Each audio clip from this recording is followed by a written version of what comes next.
Hello everyone. In this session, we will learn about exception handling in Java programming. So let us start with what is exception in Java. Basically, exception is an event that disrupts the normal flow of the program. Like we are doing something coding, and in that we found some errors. Now errors is different and exception is different. We will see it in later on.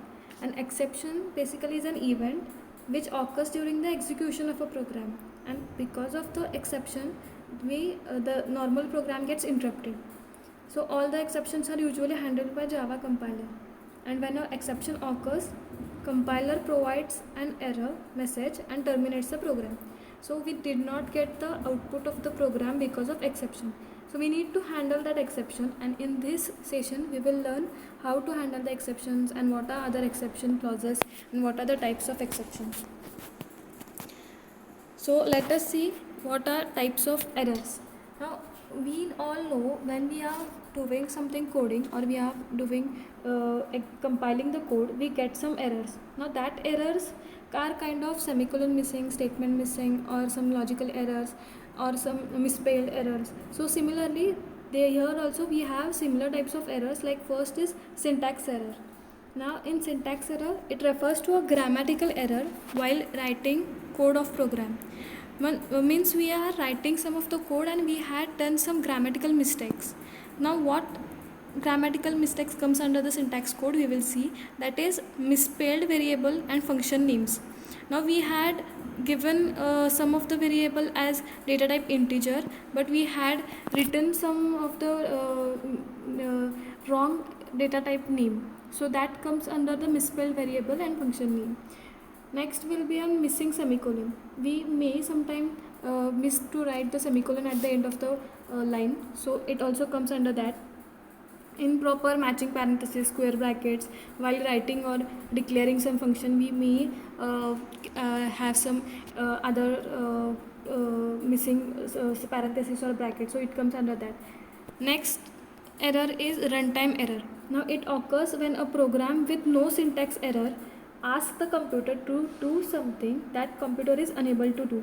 Like we are doing some of the program of dividing a divided by b number, and we are telling that program to divide it by a 0. Now I have some value to assign to a and I had some value assigned to a b.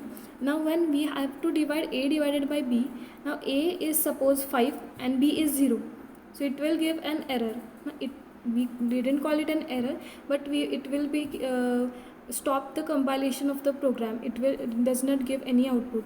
So the runtime errors are when a program with no syntax error asks the computer to do something that computer is unable to do.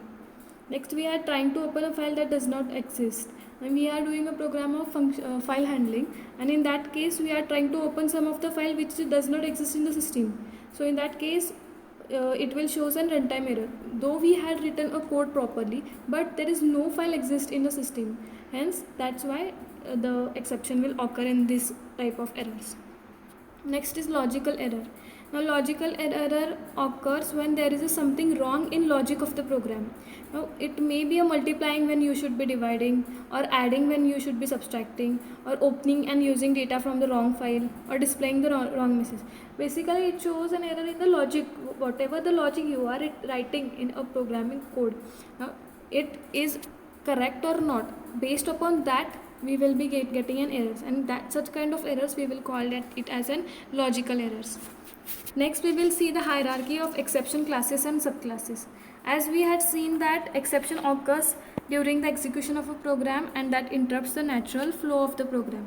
So now let us see how and what are the exceptions occurring, and it contains into which classes, where it belongs. That everything we will be seeing in this exception classes and subclasses.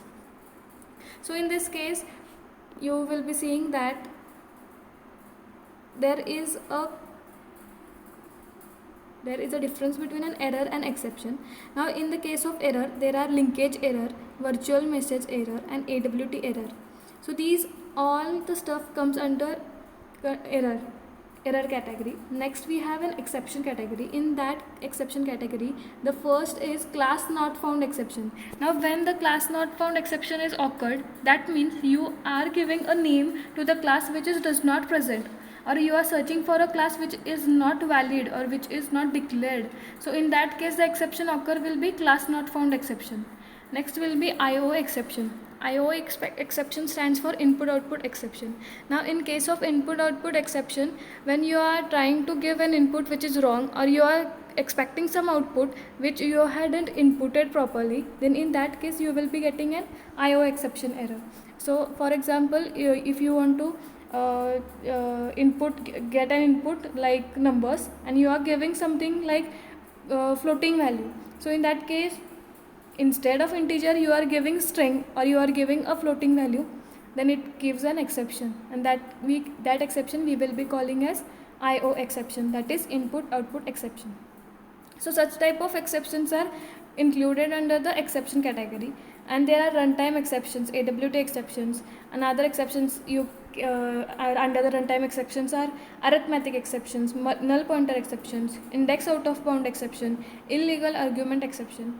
Now in case of arithmetic exception, it comes under the logic error. So if you are writing some of the code and you are having some problem around arithmetic, like you are dividing it by a 0, or you are multiplying it by some of the number, and you had given a wrong sign, then it comes under an arithmetic exceptions. The real life example is like when you are giving some of the output or some of the input like A divided by B. Now A will be 2 and B suppose 4. 2 by 4 we easily get the answer, but 2 you are giving an input like B 0, then there will be an exception like 2 divided by 0, it is not possible. So in that case it will give an arithmetic exception. Next is a null pointer exception. Null pointer exception occurs when you are pointing to something which is not valid or which does not have any data, or simply the variable does not exist and you are pointing to that variable, then in that case null pointer exception occurs. Next we have index out of bound exception. These type of exceptions basically occurs when you are using array or structures. Now when you declare some of the array, and in that array you are declaring the size of array as 100, and you are assigning numbers to array in an array like 200. Now the size is 100 and you are giving input as 200 numbers, then obviously it will be out of bound exception, because its size is exceeding. So that's why in that case the exception will be index out of bound exception. Whatever the size you have declared, in that size only we have to give an input. If we are giving an input which is mentioned in an index size differently, then this exception will be occurred. Next exception you have illegal argument exception. Now when you are using some parameters, and that parameters are not valid or not legal, then we will be getting an exceptions like illegal argument parameters. In the argument you are inputting something different, so in that case we will be getting this type of exception. Next we have types of exception. Now there are two types of exception: checked exceptions and unchecked exceptions. So basically let us see some tasks. Like now consider a program performing 5 tasks, and if any exception occurs, say in second task, then the program will be terminated, and at that point the remaining 3 tasks will not be executed. So also the error message displayed by Java is not so much easy to understand for the end user. So in that case, to understand something to the end user, we will be using an exception handling concept. And here we have two types of exceptions: checked exceptions and unchecked exceptions. Now let us see what is checked exceptions. Checked exceptions occurs at the time of program compilation. Checked exception is also known as compile time exceptions. Remember, it is also called as compile time exceptions. So if some code within a method throws a checked exception, then the method must either handle the exception or it must specify the exception using throws keyword. We will be seeing it later, what is the use of throws keyword, throw keyword, all the keywords in this exception handling we will see it in later part. But if some code within a method throws a checked exception, then the method must either handle the exception or it must specify the exception using throws keyword. And at the runtime, these exceptions may occur or not, but it is responsibility of a programmer to compulsorily handle the exceptions in the program by writing exception handling code. So if we have to handle these exceptions, we have to write another code of exception handling, and compiler does not execute the program if such code is not written.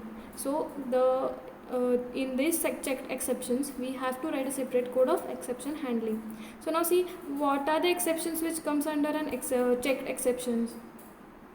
The exceptions like IO exceptions, SQL exceptions, class not found exceptions, interrupted exception. So these types of exceptions comes under checked exception category, and all these are the built-in exceptions of Java. Now we will see what is unchecked exceptions. Now unchecked exceptions are executed that are not checked at compile time. That means it is not compulsory for the method to handle these exceptions. So compiler does not check whether the method in which exception may occur contains the exception handling code or not. So it doesn't consider whether you have written some exception handling code or not. So exception under error and runtime exception classes are unchecked exception. For example, array index out of bound exception, null pointer exceptions, arithmetic exception, number format exceptions. So these all types of exceptions come under unchecked exceptions. Now let us see what is different between checked and unchecked exception.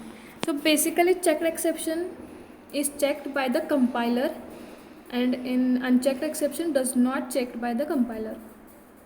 Next is except runtime exception class, all the child class of the class exception and error class and its child class are checked exceptions. And in unchecked exception, runtime exception class and its child class are unchecked exception. So here in checked exception, program does not execute, and in unchecked exception, program do execute. So if you are not checked, then program does not execute in unchecked exception, whereas if you are not checked, then it will be executed in an unchecked exception. And we all know we have seen the categories of exception and which comes under checked and unchecked exception. Next we will see exception handling keywords. Now there are 5 keywords of exception handling. The first is try keyword, second is catch keyword, next we have finally keyword, then throw keyword and throws keyword. Now these keywords we will be using to handle our exception. First is try block, try keyword. Now try keyword is used when there is a block in which we have to write the code in which we think that the exceptions may occur. Like we are writing some of the code of addition and subtraction, and we know that the exception may occur in an addition part of the code. Then that part we will write in a try block using try keyword. I think that if there will be an exception in the code, then that code we will be writing it into a try block. So the code which is we have to write the code in which an exception may occur, that will be conducted into a try block. So try block must followed by catch and finally block. Now catch block, in this block is also known as exception handler. When an exception is thrown by try block, then the suitable matching catch block will handle the exception. For example, in the try block I had written some of the code which I think that their exception may occur, and if exceptions occurred, then that will be thrown to a catch block. So in catch block there will be a code which will be conducted, which will be written to handle that mechanism. So if you are writing a code and you think that this code will give a problem, then the problem itself you have to define it into a catch block. So this is the use of catch block. And in finally block, that is when we are using a finally keyword, then in that case the whatever will be the code written into a finally block, it will get executed. It will get executed anyhow. So the finally keyword is used to execute the code which doesn't contains any of the exception. Next we have throw and throws keyword. Now when we are writing some of the code into a try block, we need to throw that block to the catch block. That is, if the exception occur, we have to throw it into a respective catch block. So in that case we will be using a throw keyword, and in throws keyword, when we are using an customize exceptions or user defined exceptions, we will, in that case we will be using a throw and throws keyword. So all these keywords we will be seeing it into a next session again, but remember these 5 keywords. In that with the help of these 5 keywords we will be conducting next session. Thank you. I hope you all have been cleared with the basics of exceptions handling. Thank you.